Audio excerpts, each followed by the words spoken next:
Adam Curry here on the bus, joined by Jim and Ray from Fates Warning. Good to have you guys back. Good to be here. You guys are on the road right now, right? Yep. Yeah. What's going on? How's things going? It's been great so far. Like, the response from the audience is a lot better. The audiences are bigger, too. And we're playing with Power Med. They're great guys. So everything's been really cool so far. Yeah. Are you doing anything different? That you're in different kind of show?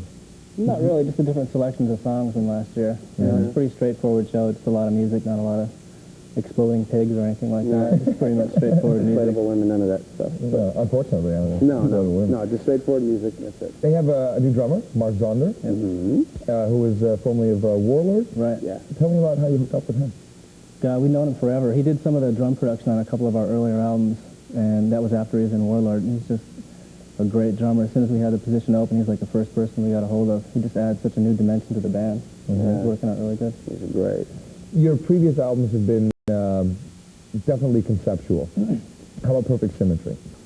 Not so much. Probably none at all, really, because in the past a lot of the concepts were just getting lost. They were so personal to us, and it just didn't get across to the audience. They were getting lost. So this one we decided just to go straight forward and just do like a collection of songs, really. And now everyone thinks it's a concept album. So. Yeah. What kind of concepts do they come up with thinking it's a concept album? It's always different, man. Come up with these. What is it? Some people think it's political, and some people think, I don't know. It's always different. People work out these long concepts that all the songs connect to each other and everything like that. And we're like, oh yeah, that's it. And we're like, oh well, yeah, that's it. Well, it's basically just a good rock and roll. Yeah, it's just a collection of songs. They don't really have to do with each other. They're just separate songs. They can be taken separately. Okay. We'll be talking more about a whole bunch of things later on. Of course, we're in the middle of our 80s Request Weekend, and we're honoring that on the ball as well. So this one was requested by Lawrence Brower of Teaneck, New Jersey. Ronnie James Dio with Rock and Roll Children.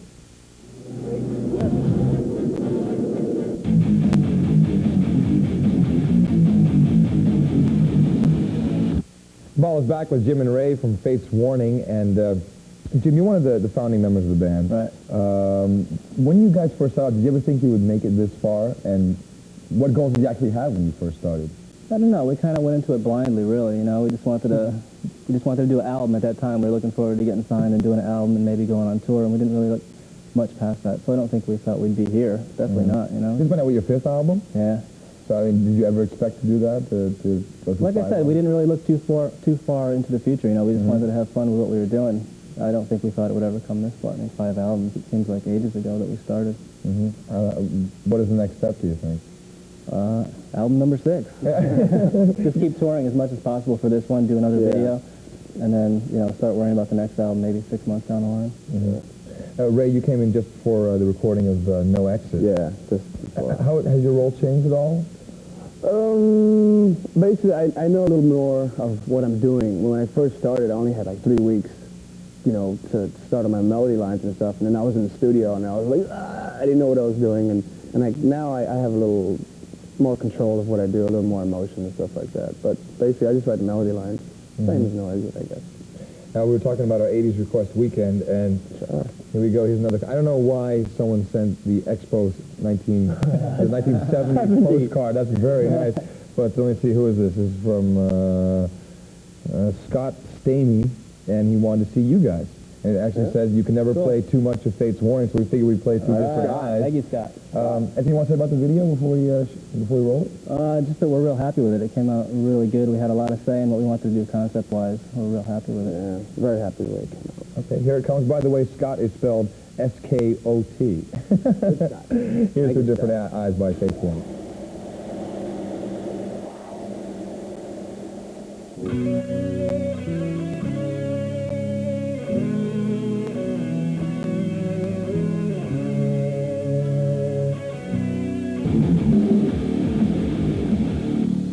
Back with Fates Warning, Jim and Ray from the band are here hanging out with us on the ball.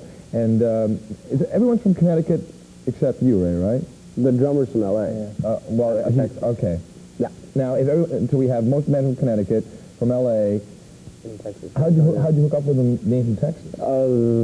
It's weird. They played Texas, and the promoter that did the promotion, I became a friend of his after they had left Texas, and he called Jim, and it was a really weird situation, but he got me into band, and I really didn't do anything. I didn't believe him. He was like, yeah, I can get you in the band. I was like, yeah, right, yeah. Okay, so the next thing I know, these guys call me to my house, and they wanted me to fly up for an audition, and I did. And the rest is history, I guess. Was it that hard for you guys to find somebody in your immediate area? Yeah, singers are real hard to find. It's the hardest number to replace. So, I mean, there was nobody in the Connecticut area at all, so we looked all over the country, and we got his demo tape. He was in a band called Cyrus at the time, and we were totally blown away by it. So we sent him a 4-track of a new song of ours without the vocal, and he put a vocal onto it and sent it to us, and it was great. We flew him up right away. He was in the studio like 3 weeks later doing the album. Going like this.